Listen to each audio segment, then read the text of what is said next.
ubwo yatangizaga kwibuka ku nshuro ya 23 jenoside yakorewe abatutsi mu Rwanda. Perezida wa Repubulika Paul Kagame yagarutse ku buryo amahanga yatereranye u Rwanda mu bihe bya jenoside, anenga abataragize icyo bakora kandi byarashobokaga, ariko anashima abagize ubutwari barimo n'umusirikare w'umunyasenegal wari mu butumwa bwa Loni mu Rwanda ngo wanze gukurikiza amategeko rusange yamukumiraga mu kuba yarengera abicwaga.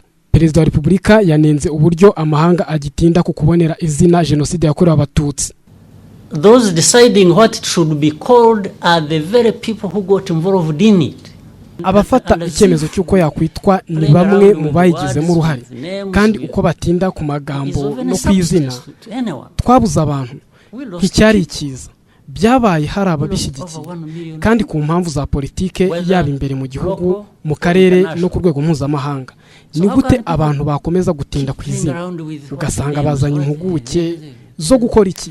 Ni ukugarura abacu twabuze, ariko ibyo ntacyo bivuze. Dufite ubuzima kandi bugomba gukomeza.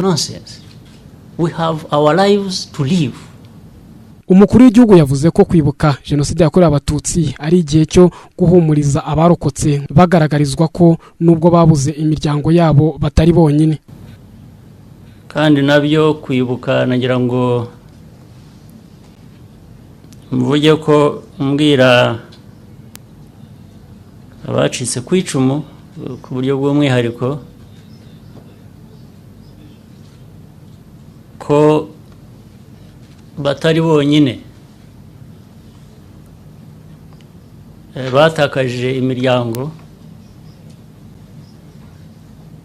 ariko hari umuryango umwe batatakaje, ni igihugu.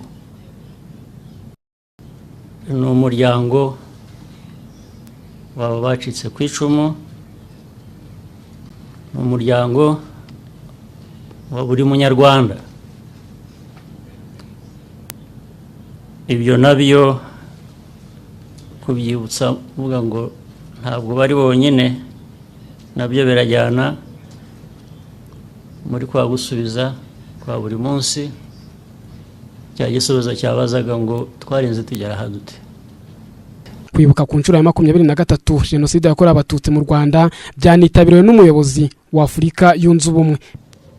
Ce que j'ai vu ce matin, ce que j'ai entendu, ce que je ressens, ibyo nabonye muri iki gitondo ni kimwe n'ibyo numvise, nibyo niyumvamo, birankora ku mutima no mu byiyumviro byanjye. Ibyabaye hano ntibizongera. Mwibaze uko abarokotse biyumva, imfubyi, abapfakazi, ububabare bahuye nabwo n'akaga. Icyo navuga nuko mbubaha, ariko ikiduhumuriza ni imbaraga, akanyabugabo, icyubahiro n'ukwiyubaka gutangaje kw'aba baturage. Biduha urugero rwiza rwo kwiyubaka kw'ikiremwa muntu. Abanyarwanda bavuye mu kaga, u Rwanda rwariyubatse. Sorti des profondeurs de l'abîme, le Rwanda s'est reconstruit. Ku nshuro ya 23 hibukwa jenoside yakorewe abatutsi mu Rwanda, leta yishimira uburyo igihugu kigenda cyubaka mu nzego zitandukanye zirimo ubutabera bwunga n'imibereho y'abaturage.